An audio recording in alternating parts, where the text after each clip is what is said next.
The first fist, one snowy Seoul dawn, a single fist rocketed through the strobe haze outside Gangnam's flashiest club. Cameras flashed, police sirens sulked, and a shocked partygoer named Kim Sang-kyo clutched his bruised cheek. Overnight, his viral footage cracked the mirror finish of K-pop's high-gloss image. Buried inside that mirror were four famous reflections: Seungri, Jung Joon-young, Choi Jong-hoon, and Lee Jong-hyun, each about to tumble from idol status into infamy. What began as a brawl would unravel a secret chat room network, hush money envelopes, and a neon palace nicknamed Burning Sun. Today, the club is shuttered, the trials are over, and the four stars are technically free men, but the aftershocks still rattle K-pop's marble lobby. Stay with me, because the deeper we dig, the stranger their comeback plans or lack of them become. The punch that shook Gangnam? Kim Sang-kyo swears he only tried to shield a woman from a wandering hand. Instead, he was dragged out, stomped, and cuffed while the alleged groper slipped back into the bass lines. Korean media looped the security clip until the country could recite every frame. That single altercation pried open police reports hinting at VIP rooms screened by one-way glass, celebrity patrons, and a suspicious shortage of breathalyzer tests. At first, Seungri's name floated through headlines as just a club director. Netizens asked why an idol worth millions would bother playing nightclub manager. Police downplayed, fans defended, and reporters kept digging. The smell of something larger, money, power, maybe both, hung in the cold morning air. And then the glass boxes started bleeding secrets. Glass rooms, silent cameras, upstairs, behind tinted panels, lay Burning Sun's true attraction, 4 VIP glass rooms. Here, champagne towers disguised darker rituals, whispered rumors told of a clear, tasteless liquid, GBH water slipped into drinks that erased inhibitions and memories in equal measure. Some cameras belonged to the club for security, others to male guests for trophy footage. Only when certain videos leaked did the public realize that the lenses weren't always decorative. The club's own promoters admitted the rooms earned more in hush tips than in liquor sales. Every unchecked drink and unreported assault stitched another thread into the crime web. But a party this dirty needed protection, and somebody was polishing the badges. Badges for hire and cash on tap. Enter Kang the Fixer, a former police sergeant now moonlighting as a midnight problem solver.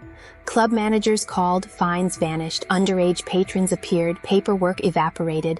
Witnesses later testified that sealed envelopes moved from booth to squad car with clockwork precision.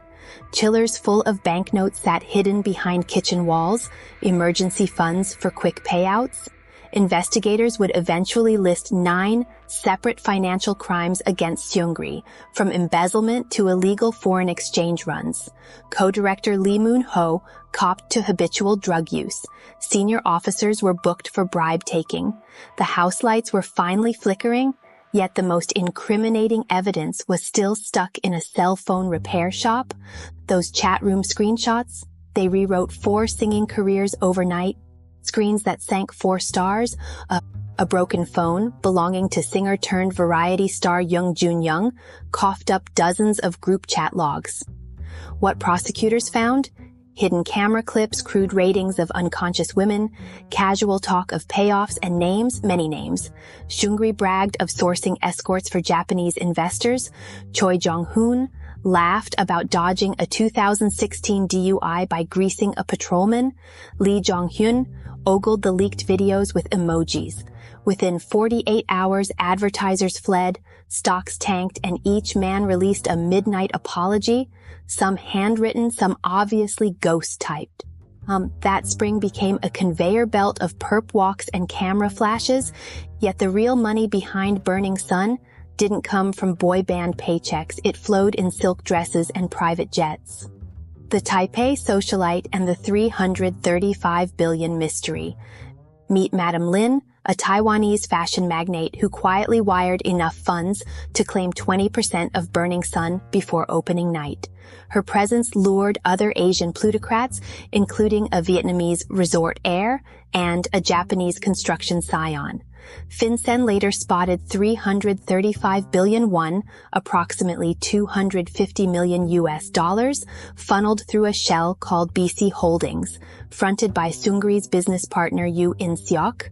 Prosecutors suspected the nightclub served as a high-octane showroom, offer foreign money and anything goes fantasy weekend, snag their investment for ramen chains, VR parlors, or real estate flips.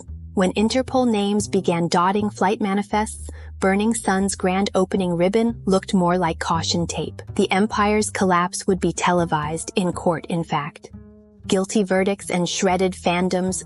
Seungri, 9 counts including brokering prostitution and embezzling 528 million won, final term 18 months after military appeal, released February 9, 2023, Jung Joon-young, initial 6 years for group assault and illicit filming, trimmed to 5 on appeal, walked free March 19, 2024, Choi Jong-hoon, 5 years cut to 2 years 6 months after settlements, parole November 8, 2021. Lee Jong-hyun, no jail but an insider trading fine, public disgrace, an exit from CM Blue Aug 2019. He began quiet civilian life post-army discharge in 2022. Fans who once camped outside music show stages now campaigned for harsher sentences, burned merchandise littered recycling bins, streaming numbers froze, yet prison gates eventually swing outward. And that brings us to the question everyone still types into search bars. Where are they now? Seungri, the nightlife nomad? Since tasting freedom, Seungri has been spotted nursing craft beer in Seoul's pubs and touring clubs in Hangzhou with a 10-man security cordon. He allegedly secured financing for a new Cambodian nightclub after hosting a raucous fan meet in Phnom Penh, where he teased bringing G-Dragon next time. He keeps a low digital profile but high offline visibility, exactly the inversion that once made Burning Sun a magnet. Whether Cambodian regulators share Korea's tolerance remains to be seen. Jung Joon-young, the chef in exile. The singer exited Mokpo prison before dawn, hopped on a flight to France, and was soon photographed tasting bouillabaisse in Marseille. Friends claim he's scouting locations for a K-fusion bistro, banking on Europe's short memory and long appetites. French tabloids, however, resurrect his chat room history every time he appears. Investor interest is lukewarm. Foodie curiosity is hotter. Choi Jong-hoon, the reluctant return. After Parish Hall site graders snapped him at Sunday service in 2022, Choi retreated to Japan, opened a Fanicon channel named Hunia, and hinted at music soon. Korean sponsors stay away, but indie labels in Tokyo smell controversy-driven clicks. No releases yet, just cryptic selfies and guitar riffs recorded under hotel comforters. Lee Jong-hyun, the invisible strummer. Lee wiped Instagram, finished enlistment, and vanished into Jeju Island rumor.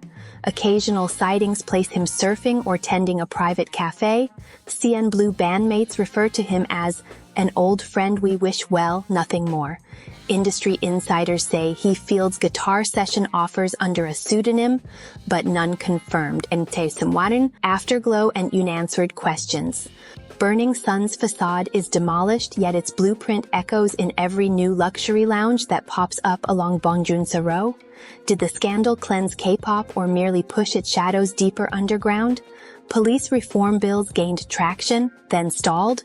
VIP rooms still exist, only now the windows tint darker. As for our four fallen idols, their trajectories form a cautionary constellation. Seungri shows that cash and charisma can reignite nightlife, but public trust is a harder fuel. Jung tries to swap microphones for spatulas, betting taste buds forget what ears cannot.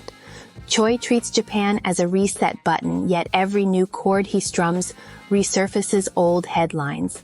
Lee chooses silence, proving that sometimes the least risky comeback is no comeback at all. The next time a glossy idol's name lights up a marquee, ask yourself who's polishing that glass and what's really happening behind it. Because the burning sun may be out, but in K-pop's after hours, the neon never truly dies. Or should we say, dim the lights carefully? The night is young and secrets travel well after dark.